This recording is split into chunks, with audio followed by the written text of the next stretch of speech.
السلام علیکم ورحمۃ اللہ وبرکاتہ۔ ایک خاتون کی وال سے لی گئی تحریر۔ جب میرے بھائی کی شادی ہوئی تو بھابھی کے ایک عمل نے ہم سب کی نگاہوں میں ان کو پسندیدہ بنا دیا۔ شروع دنوں میں ہی انہوں نے ہمارے گھر میں ایک نئی عادت کی بنیاد ڈالی جو پہلے نہیں تھی۔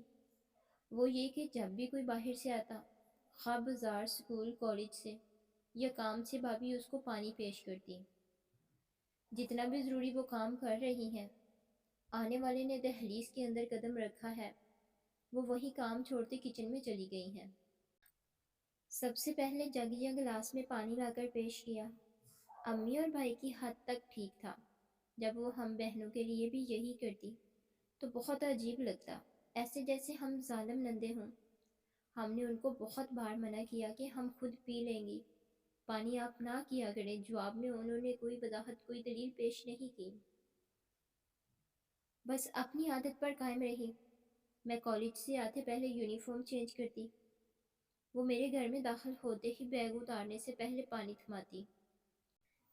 باجی آئے، بھابھی، کوئی بھی، انہوں نے گھر والوں کو ترجیحی بنیادوں پر پانی پیش کرنا۔ اس عمل کا یہ اثر ہوا کہ میری امی کی نظروں میں وہ بیٹیوں سے زیادہ فرما بردار بہو قرار پائی کہ بیٹیاں میرے لیے پانی لے کر نہیں کھڑی ہوتی، وہ کہے بغیر پانی دیتی نہیں، پیش کرتی ہیں۔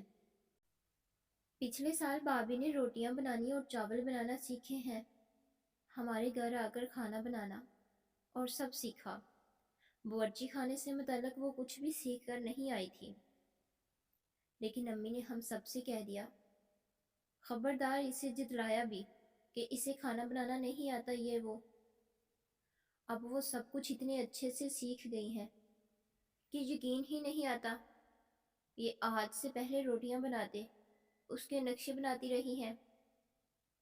بہرحال سسٹر کی شادی ہوئی، اس نے کہے بغیر یہ طرز عمل اپنے سسرال میں اپنایا۔ وہاں بھی یہ رواج نہیں تھا، جو باہر سے آئے اس سے پروٹوکول دیتے ہیں۔ سسٹر نے چونکہ بھابھی سے سیکھا تھا سو اس نے دینا شروع کیا۔ ساس بازار سے آئی ہے، سسٹر نے جھاڑو لگاتے چھوڑ کر ہاتھ دھو کر ساس کو پانی دیا۔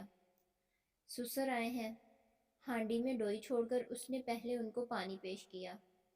نند، شوہر، کوئی بھی آئے وہ یہی کرتی ہیں۔ اب نتیجہ یہ ہوا کہ اس کی ساس میری امی کی طرح بہو کی قدردان ہے، ماشاءاللہ۔ بیانیہ ان کا یہ ہے کہ بڑی بہو اور بیٹی نے کبھی باہر سے آتے پانی نہیں پوچھا، چھوٹی بہو سب کام چھوڑ کر سب سے پہلے پانی پیش کرتی ہے۔ راوی چین ہی چین لکھ رہا، الحمدللہ۔ بہت سے لوگوں کو اس سے اختلاف ہوگا، کچھ خواتین کو بہت کچھ غلامی کے زمرے میں آتا دکھائی دے گا، لیکن میں بتاتی چلوں، ہمارے یہاں یہ تہذیب و ثقافت ہے۔ خاندانی تہذیب و ثقافت، یہاں بہوؤں سے زبردستی خدمت نہیں لی جاتی، لیکن جو بہو سسرال کو عزت و احترام دے اسے سر آنکھوں پر بٹھایا جاتا ہے۔ ہر انسانی نفسیات اور ضروریات کا اگر بنیادی علم حاصل کر کے اس پر عمل کریں تو ہم انسان معاشرے میں پسندیدہ انسان بن سکتے ہیں۔ باہر سے آیا ہوا انسان تھکا ہوا ہوتا ہے، پیاسا ہوتا ہے، اسے پانی دینا نہیں بلکہ پیش کرنا اس کی نفسیات پر بہت گہرے اثرات چھوڑتا ہے۔ انسان آپ کے دشمن نہیں، دوست ہی ہونے چاہیے۔ سو جتنا ہو سکے گھر اور باہر دوستانہ تعلقات استوار کیجیے۔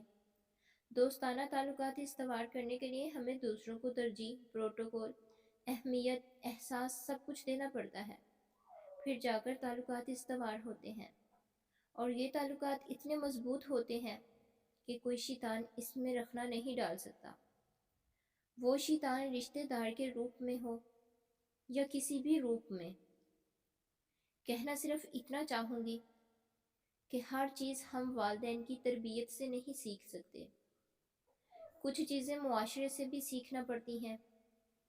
وہ معاشرہ آپ کی بھابھی، نند، سہیلی اور مرد ہونے کی صورت بہنوئی، سالہ، سسر، دوست وغیرہ کوئی بھی ہو سکتا ہے۔ معاشرے کو اچھا دیکھنا چاہتے ہیں تو ان اچھائیوں کو اپنائیں جس سے معاشرے پر خوشگوار اثرات مرتب ہوتے ہیں۔ مزید اچھی ویڈیوز کے لیے میرے چینل کو لائک، سبسکرائب اور شیئر کریں۔ شکریہ۔